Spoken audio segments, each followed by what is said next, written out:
Oke, sobat calon guru semuanya, kabar gembira bahwasanya saat ini baru saja rilis Permendikdasmen nomor 1 tahun 2025. Maka dengan rilisnya dari Permendikdasmen terbaru ini, fix nanti guru PNS maupun juga guru P3K bisa mengajar di sekolah swasta ya. Dan di sini baik itu guru PNS maupun juga guru P3K nanti bisa mengajar dan didistribusikan pada satuan pendidikan yang diselenggarakan oleh masyarakat. Nah, pada video ini kita akan mempelajari lebih lanjut seperti apa syarat dan juga mekanisme redistribusi guru ASN di sekolah swasta. Silahkan simak video ini sampai selesai. Namun sebelum kita lanjutkan, perlu saya ingatkan bagi teman-teman yang mungkin baru pertama kali menemukan channel calon guru, silahkan klik tombol subscribe-nya dan aktifkan notifikasi loncengnya, sehingga nanti jika ada update video terbaru, teman-teman nggak akan ketinggalan informasi. Baiklah sobat calon guru semuanya, di sini bahwasanya baru saja terbit ya, yaitu salinan dari Peraturan Menteri Pendidikan Dasar dan Menengah Republik Indonesia nomor 1 tahun 2025, yaitu tentang redistribusi guru aparatur sipil negara pada satuan pendidikan yang diselenggarakan oleh masyarakat. Nah, sini kita cek dulu apa sih pengertian dari redistribusi. Coba kita lihat bersama ya, yaitu di sini untuk ASN sudah jelas ya, kemudian untuk PNS sudah jelas, P3K sudah jelas, kemudian guru sudah jelas, kemudian satuan pendidikan itu adalah apa, ini sudah kita bahas pada video sebelumnya ya. Nah, di sini kata kuncinya itu adalah redistribusi, teman-teman. Nah, yang dimaksud dengan redistribusi adalah penunjukan guru ASN pada satuan pendidikan yang diselenggarakan oleh pemerintah daerah ke satuan pendidikan yang diselenggarakan oleh masyarakat.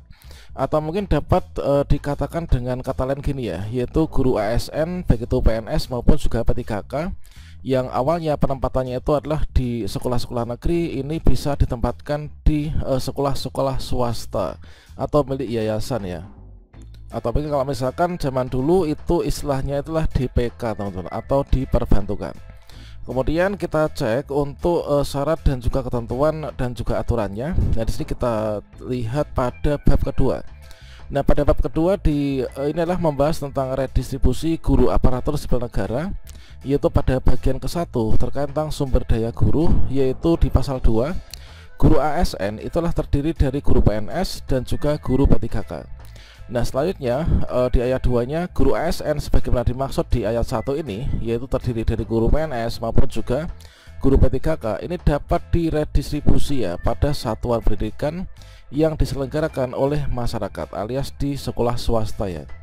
Nah, selanjutnya di sini untuk di pasal 3, redistribusi guru ASN itu mempertimbangkan data kebutuhan guru pada satuan pendidikan yang diselenggarakan oleh pemerintah daerah dan masyarakat yang diperoleh dari data pokok pendidikan kementerian ya.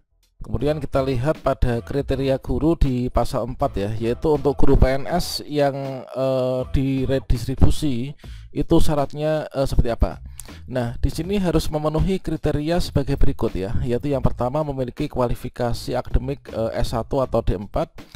Kemudian punya pangkat paling rendah inilah penata muda tingkat 1 atau golongan 3B. Kemudian memiliki hasil penilaian kinerja guru dengan sebutan paling rendah baik ya, inilah selama 2 tahun terakhir untuk setiap unsur penilaian.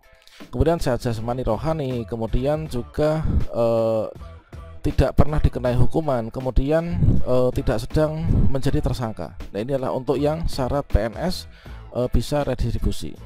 Kemudian berikutnya untuk P3K, inilah untuk guru P3K yang diredistribusi itu harus memenuhi kriteria sebagai berikut: punya ijazah S1 atau D4, kemudian juga memiliki jenjang jabatan paling rendah itu adalah guru ahli pertama ya, atau golongan 9 ya kalau misalkan P3K. Kemudian memiliki hasil penilaian kinerja guru, inilah sebutan paling rendah baik ya, sehat jasmani rohani, bebas nafsa, kemudian tidak pernah dikenai hukuman disiplin, kemudian tidak sedang menjadi tersangka ataupun juga terdakwa. Jadi untuk syaratnya baik itu PNS maupun juga P3K ini sepertinya sama, teman-teman. Nah, kemudian di bagian ketiga inilah membahas tentang kriteria satuan pendidikan yang diselenggarakan oleh masyarakat atau sekolah swasta itu harus memenuhi kriteria sebagai berikut ya, untuk bisa yaitu menerima redistribusi guru ASN. Nah, satuan pendidikan yang diselenggarakan oleh masyarakat yang menerima redistribusi guru ASN harus memenuhi kriteria sebagai berikut ya. Yang pertama, memiliki izin operasional dari pemerintah daerah, kemudian terdaftar dalam Dapodik minimal 3 tahun ya, melaksanakan kurikulum yang ditetapkan dan atau disahkan kementerian, kemudian memiliki peserta didik warga negara Indonesia dengan bahasa pengantar resmi bahasa Indonesia, memiliki anggaran penerimaan biaya pendidikan lebih kecil dari kebutuhan biaya operasional. Nah ini di satuan pendidikan. Kemudian tidak menolak dana bantuan operasional sekolah, kemudian memiliki rombongan belajar lengkap ya dengan jumlah peserta didik sesuai dengan ketentuan peraturan perundang-undangan. Dan selanjutnya di sini satuan pendidikan yang diselenggarakan oleh masyarakat yang menerima redistribusi guru ASN selanjutnya melakukan upaya pemenuhan guru ya pada satuan pendidikannya. Dan selanjutnya di sini untuk di bab 3 itu membahas terkait tentang mekanisme ya. Nah, mekanisme redistribusi guru ASN itu kira-kira seperti apa? Redistribusi guru pada ASN pada satuan pendidikan yang diselenggarakan oleh masyarakat ya dilakukan oleh pejabat pembina kepegawaian ya sesuai dengan kewenangannya. Jadi yang meredistribusi itu adalah dari PPK teman-teman ya. Nah ini sesuai dengan kewenangannya. Kalau misalkan di SD SMP itu pastinya itu adalah bupati maupun juga wali kota ya. Kalau misalkan di levelnya provinsi entah itu SLB kemudian SMK, SMA itu adalah provinsi, yaitu dalam hal ini gubernur atau mungkin juga yang mewakili. Nah kemudian redistribusi guru ASN itu dilaksanakan setelah mendapatkan rekomendasi dari tim pertimbangan redistribusi guru ASN. Jadi ada pertimbangannya nanti.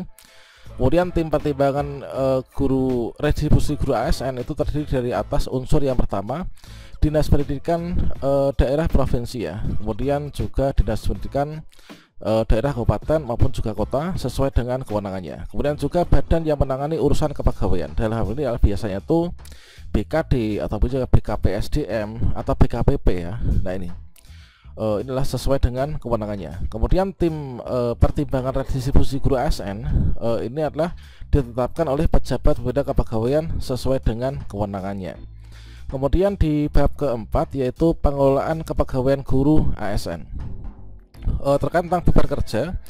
Nah, beban kerja guru ASN pada satuan pendidikan yang diselenggarakan oleh masyarakat ya, ini sesuai dengan ketentuan peraturan perundang-undangan. Jadi beban kerjanya sama dengan ASN pada umumnya. Kemudian jangka waktunya ini kapan? Untuk jangka waktunya, jangka waktu redistribusi guru ASN di satuan pendidikan yang diselenggarakan oleh masyarakat ya, ini dilaksanakan itu dalam jangka waktu 4 tahun teman-teman. Yaitu di sini dalam jangka waktunya adalah 4 tahun dan dapat diperpanjang yaitu 1 kali. Nah kalau misalkan di sini 4 tahun diperpanjang 1 kali berarti istilahnya tuh 8 tahun gitu ya. Ketentuan yang dimaksud di ayat 1 dikecualikan jika kebutuhan guru pada satuan pendidikan yang diselenggarakan oleh masyarakat ini telah terpenuhi. Nah artinya di sini nanti bisa jadi kita nggak sampai 4 tahun atau 6 tahun atau 8 tahun ketika pemenuhan kebutuhan guru di sekolah swasta itu sudah terpenuhi teman-teman. Kemudian di bagian ketiga terkait tentang penilaian kinerja. Untuk penilaian kinerja guru ASN di satuan pendidikan swasta itulah ya, dilakukan oleh pejabat pembina kepegawaian sesuai kewenangan ya, berdasarkan dari rekomendasi penilaian dari pimpinan penyelenggara satuan pendidikan yang diselenggarakan masyarakat. Jadi yang menilai kinerja tetap nanti dari PPK itu atas rekomendasi dari kepala sekolah swasta di mana tempat teman-teman itu didistribusikan. Penilaian kinerja guru ASN pada satuan pendidikan yang diselenggarakan oleh masyarakat ini adalah yang dimaksud di ayat 1 dilakukan sesuai dengan ketentuan peraturan perundang-undangan ya. Oke. Kemudian di bagian keempat untuk pengembangan kompetensi, maka di sini nanti guru ASN di satuan pendidikan masyarakat ini juga harus melaksanakan pengembangan kompetensi juga ya. Nah pengembangan kompetensi yang dimaksud itu dilakukan secara daring atau mungkin juga luring sesuai dengan ketentuan peraturan perundang-undangan. Kemudian untuk pembinaan karir ini adalah guru ASN yang di satuan pendidikan diselenggarakan masyarakat dilaksanakan sesuai dengan ketentuan peraturan perundang-undangan.